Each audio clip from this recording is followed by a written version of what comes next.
Halo, selamat malam teman-teman semua.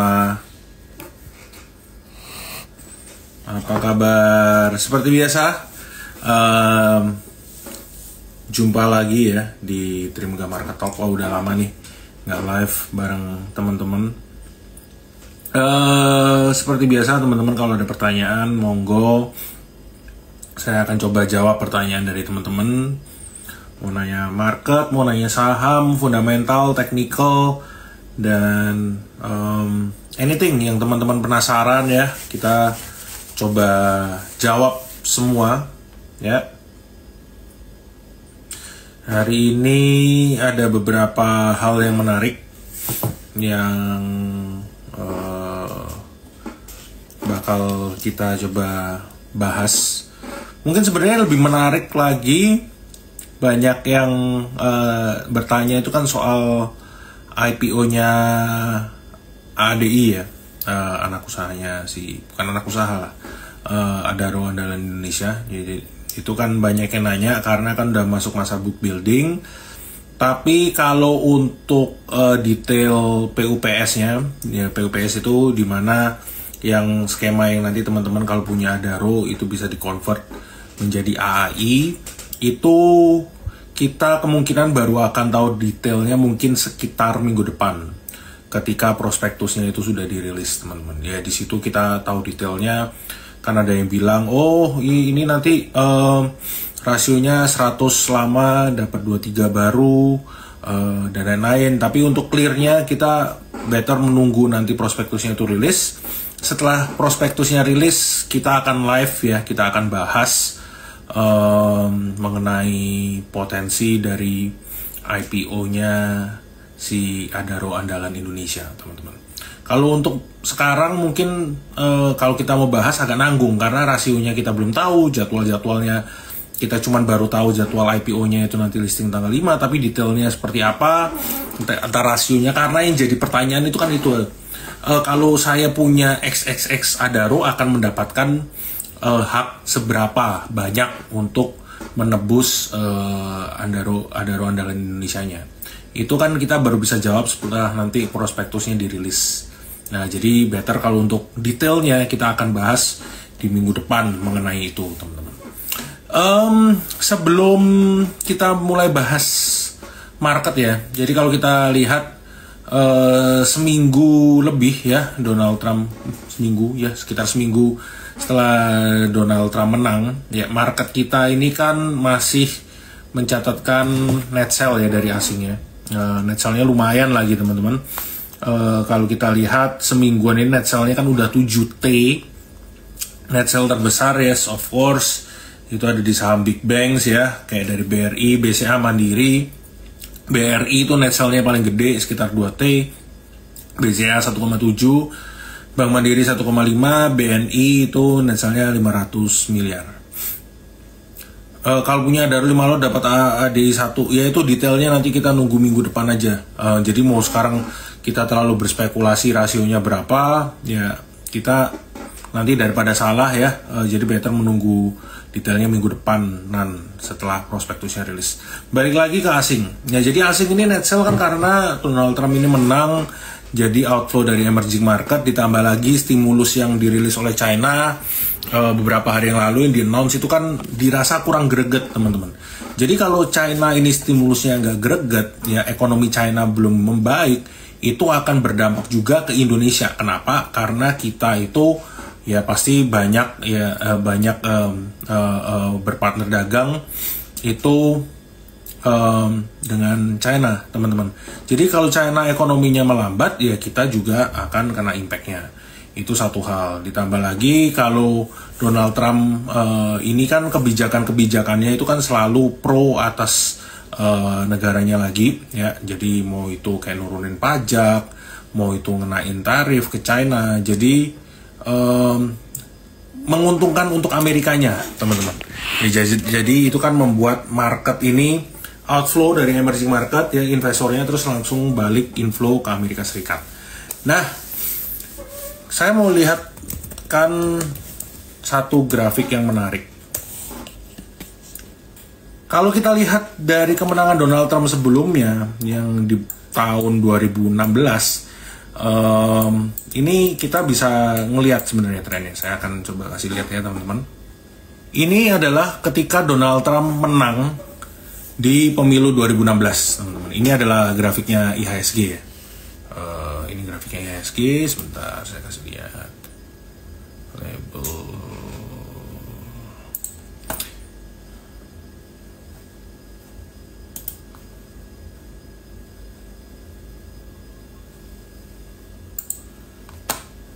Ini adalah grafiknya IHSG.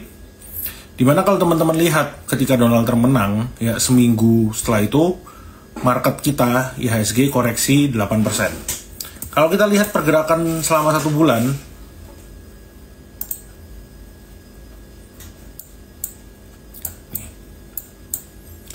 pergerakan 1 bulan ketika Donald Trump menang nih, bulan November, indeks kita koreksi teman-teman. Ini koreksinya, indeks kita sekitar 5%. Tapi habis itu indeks kita rebound. Jadi memang kalau ya teman-teman ngerasa waduh bulan ini berat ya, kayak kok kenapa koreksi? Yes, dari kejadian yang sebelumnya ketika Donald Trump menang, indeks kita koreksi, tapi habis itu rebound. Apakah berarti indeks kita nanti di bulan Desember rebound? Kemungkinan bisa jadi ya. Lalu apa yang bisa membuat rebound? Nah, kalau kita lihat kejadian yang di sini, jadi Donald Trump ini kan ada 2 kebijakan yang mungkin akan dilakukan dalam waktu dekat. Yang pertama adalah menurunkan pajak-pajak untuk company-company atau perusahaan di Amerika Serikat. Yang kedua adalah mengenakan ekstra tarif untuk China. Nah, ketika itu yang dilakukan oleh Donald Trump adalah ya nurunin pajak. Jadi kalau nurunin pajak berarti kan positif untuk emiten-emiten di US. Tapi at least ya itu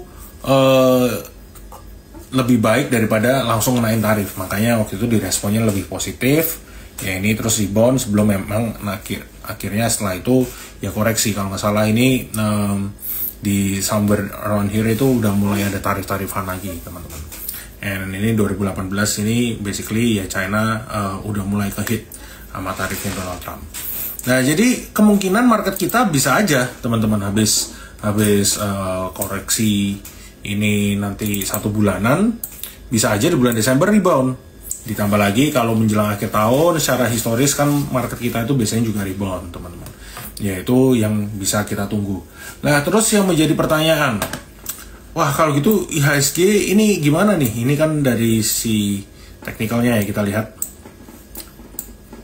Ini sebenarnya ini adalah area supportnya untuk IHSG sekarang. Dan dia kalau pas teman-teman lihat di sini, ini kan pergerakannya sebenarnya mirip. Nah di area sini terus dia mulai rebound. Nah dan juga kalau teman-teman lihat pergerakan dari banking beberapa hari, bukan beberapa hari lah, 2 hari ini koreksinya itu udah mereda teman-teman. Mau itu dari BRI, Mandiri, BCA itu udah agak membaik meskipun yes memang asing masih net sell hari ini. Nah tapi kalau kita lihat, nah ini ya BRI, Mandiri kan asing ini masih net sell. Tapi kalau total kita lihat dari total net sell-nya itu udah membaik. Ya sedikit berkurang lah dibandingin kemarin-kemarin. Nah jadi yang selalu saya bilang kalau untuk big banks posisinya gimana nih? Kan beberapa itu udah dekat area stop loss, beberapa itu juga udah ada yang kena stop loss. Kalau saya bilang ya, kalau untuk big banks itu better teman-teman hold dan nggak usah terlalu agresif, terlalu tergesa-gesa untuk cut loss. Kenapa? Karena kalau kita lihat tadi ya, itu di bulan Desember marketnya membaik. Kalau marketnya membaik, pasti yang membaik dan kelihatan itu juga salah satunya di saham perbankan, teman-teman. Jadi better kita hold aja untuk saham-saham banking, mau itu BRI, Bank Mandiri, ya, BBCA ini paling nggak apa-apa sebenarnya. Itu kita hold aja dan kita nanti cari momentum untuk pas marketnya ini udah mulai agak membaik, ya kita bisa lakukan buy on weakness, teman-teman. Nah ini sebenarnya BBCA kalau kita adjust ini di low-nya segini, ini kan dia balik lagi ke dekat area supportnya.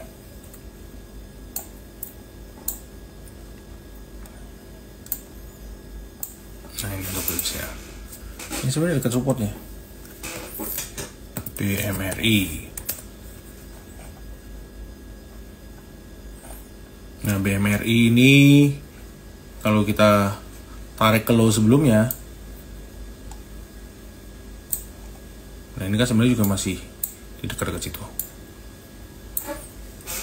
Basically ya teman-teman, kalau kita lihat dari banking ini nggak usah kita terlalu agresif untuk wah udah turun banyak buy now. Menurut saya juga jangan seperti itu karena inflow-nya itu kan belum ke sana. Tapi kalau teman-teman mau cut loss itu juga sayang ya, kalau teman-teman yang punya saham-saham banking better di hold. Kita ngeliat ini sekarang yang lagi main itu apa sih ya, flow-nya itu kan kebanyakan sekarang ini di saham-saham second liner ya, apalagi saham-saham yang ada bau-bau corporate action. Salah satunya ini kan juga menarik ya, Pani. Kalau teman-teman lihat ini overall kan dia masih uptrend terus lagi pullback terus sekarang ini kan dekat-dekat MA-nya. Ini ada kemungkinan dia akan bergerak sideways dulu teman-teman di sini. Ya di harga-harga sekarang teman-teman bisa lakukan entry lagi untuk Pani. Bisa akumulasi dulu di dekat-dekat harga ini. Terus yang ada bau-bau mungkin corporate action juga ya, itu adalah Petro, kan salah satu corporate action yang paling clear. Dia mau stock split, terus mungkin tahun depan nanti ada yang bilang mau right issue, mau ini mau itu. Intinya menarik. Kalau kita lihat dari chartnya juga, ini kan masih bergerak uptrend. Ini dia kalau lagi pullback, waktu itu kita juga udah sempat call yang di dekat-dekat sini. Ini bisa lakukan buy on weakness teman-teman dekat-dekat sini. Itu untuk PTRO. Pani, PTRO, BRMS. Nah, ini juga mumpung lagi pullback, teman-teman. Ini kan juga sama nih. Overall ini masih uptrend. Nah, terus kalau lagi pullback, ini area support yang menarik nih untuk teman-teman lakukan entry. BRMS. Bumi juga ini udah hit TP. Ya, ini kan uptrend terus sideways. Terus dia hit TP ya di 170. Ini kan resisten ya 170, terus dia pullback. Ini nanti coba lakukan buy on weakness lagi kalau seperti ini teman-teman. Entry-nya mungkin dekat-dekat 150-an bisa lakukan entry lagi. Dewa kalau yang udah punya ya jaga trailing stopnya. Nah ini kan juga udah dekat resist ya 148. Ini juga mirip pergerakannya. Ini short termnya kan udah mulai uptrend, dia sideways terus lanjut menguat, mirip kayak bumi secara teknikalnya teman-teman. Terus tadi ada yang nanya kayaknya saham CPO kenapa padahal harga CPO-nya nggak turun. Ya, basically kalau teman-teman lihat dari chartnya, ini kan udah menguatnya sangat signifikan teman-teman. Ini contohnya DSNG itu awal tahun dia ada di sekitaran 550. Udah beggar lebih. Ya terus ngelihat marketnya seperti ini, ada switching, ada profit taking, ya orang-orang juga siapin cash karena nanti malam itu ada data inflasi Amerika Serikat juga. Ya yang udah menguat banyak itu dilakukan profit taking teman-teman. Jadi sebenarnya nggak kaget kalau misalnya CPO-CPO ini koreksi karena menguatnya dari awal tahun itu udah sangat signifikan. Tuh, ini dari 500-an juga udah sempat menyentuh 1000, udah beggar rata-rata untuk saham-saham CPO ini. Ya jadi wajar sebenarnya untuk saham CPO ini koreksinya. Toba ini tadi juga lupa sebut, ini juga menarik. Ini kan dia mau melakukan buyback ya untuk sahamnya. Ini Toba kalau kita lihat ini kan secara overall pergerakannya ini uptrend, terus dia sekarang lagi sideways ya. Ini lagi sideways. Kemarin itu begitu kejelasan update berita mengenai buybacknya itu keluar, terus dia bergerak muat, terus pullback. Nah pullbacknya ini sebenarnya pullback yang menarik teman-teman. Jadi dekat-dekat area sini teman-teman bisa lakukan entry sebenarnya buat Toba. Ya, ini menarik Toba ini chartnya.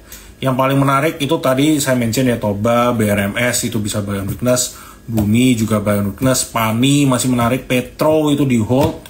Menurut saya saham-saham yang jangan sampai nggak punya. Itu PANI, PTRO, Toba ini juga cukup oke.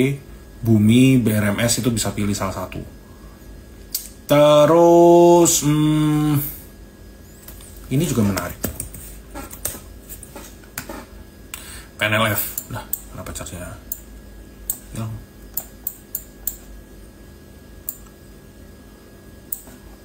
Nah, ini secara overall juga sama, uptrend. Terus dia lagi pullback. Nah, dekat-dekat sini, dekat-dekat 480 ini bisa lakukan entry lagi nih untuk PNLF. Resistennya ada di ini 530, 585. Itu juga cukup menarik, teman-teman. Cuan dan Arto.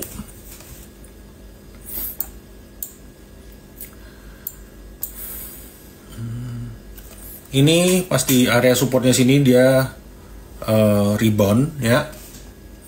Ini ada kemungkinan dia akan coba ini retest. Ini kan kalau teman-teman lihat di EMA20-nya coba break gak berhasil, coba break gak berhasil, ini coba break. Ini kalau nggak berhasil juga ya kemungkinan masih akan bergerak di area-area ini, teman-teman, untuk cuan. Brand ini nih kalau kita lihat ya. Ini kan area supportnya nih, ini low-nya ya. Ini itu brand juga sama. Ini waktu itu dia coba break EMA20-nya nggak berhasil. Ini berhasil break. Ini kita lihat nih. Kalau ini belum berhasil break dari EMA20-nya, ada kemungkinan dia akan kembali bergerak di area ini. Akan kembali bergerak sideways di area-area ini. Untuk brand. Brand sentimennya apa sih? Kalau kita lihat, kan waktu itu ada berita yang mengenai OJK udah bilang, oh ya itu nggak ada afiliasi dari 4 pemilik sahamnya itu. Ya berarti kan overhangnya agak clear nih. Jadi buat nanti mungkin MSCI bulan Februari atau bulan Mei, ya kita tunggu bisa masuk apa enggak. Terus tadi kayaknya Bro Abdul nanya BSDE. Bumi udah dijawab tadi. BSDE ini kan jebol nih. Punya di situ.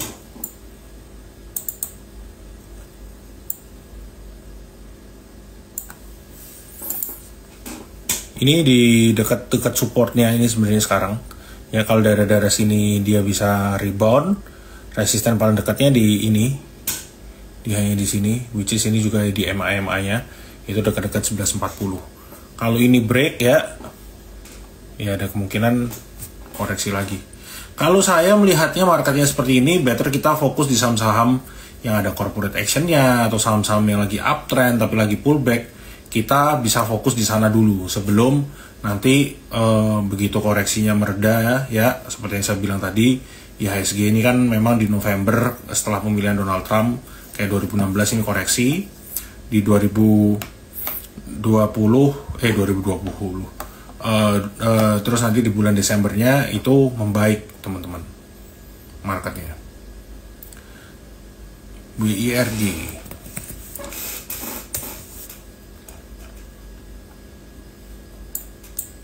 ya ini oke aja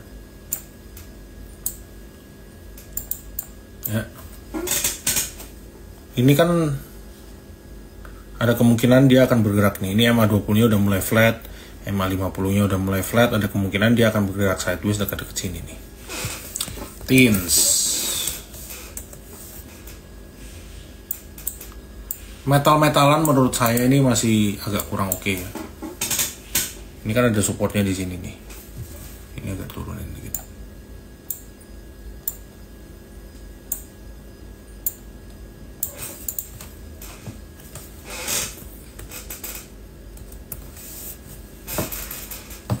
Ini TINS. Ini ada support di sini. Kita lihat dia bisa mantul apa enggak. Kalau ini nggak bisa mantul, ya agak hati-hati. Metal-metalan ini, karena metal-metalan ini sangkut pautnya ini sangat relate to ekonominya China, anything ya, any metals, terutama nikel-nikelan, ya jadi bisa agak hati-hati juga nih teman-teman. Terus tadi ada nanya apa energi, BRMS sudah kita jawab tadi. Energi ini juga yang udah menguat ya. Dan ini kan udah kena resistnya nih. Kalau ini nggak bisa kena resist terus kempes ya. Kalau kayak gini jaga trailing stop. Kalau ini nggak berhasil lanjut ya, nggak berhasil lanjut dan atau berhasil break, ya teman-teman lakukan profit taking dulu. Yang menarik.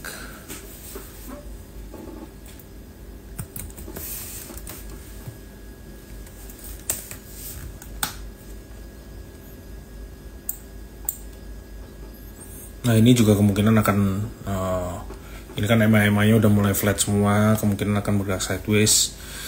Reminder lagi teman-teman, ini kita bisa fokus ke saham-saham yang masih uptrend tapi lagi pullback. Bisa fokus di situ. MLPL. Ya atau kalau yang saham-saham micin seperti ini, go ahead.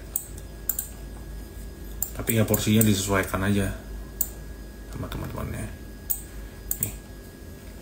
Ini belum tarik atas. Nih teman-teman. Ini kan dia pas pullback, cakepnya pullbacknya itu terus di dekat MA 50-nya ini dia mantul. Ini terus akhirnya bergerak muat lagi terus pullback.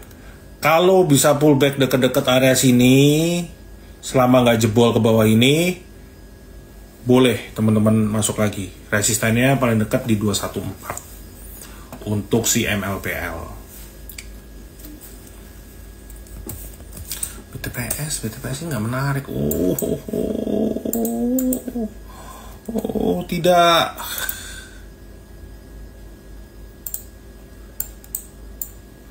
Wah, jebol ini teman-teman. Nope.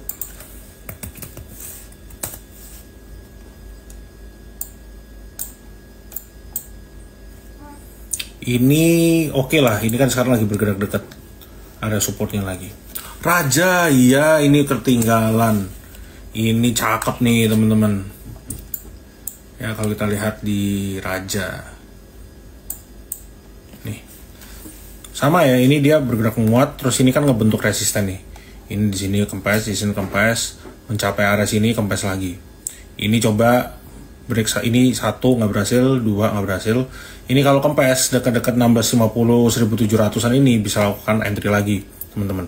Kalau dia berhasil menguat ya next resistannya ada di 2230. PIVA. Nah ini juga udah dekat-dekat resist sih. Tinggal dijaga trailing stopnya aja PIVA teman-teman. Oke, mungkin itu dulu ya buat malam hari ini. Nanti malam akan ada rilis data inflasinya Amerika Serikat. Biar nggak ketinggalan, teman-teman bisa buka akun ya dan cek update terbaru kita hanya di Trima Plus. Thank you semua.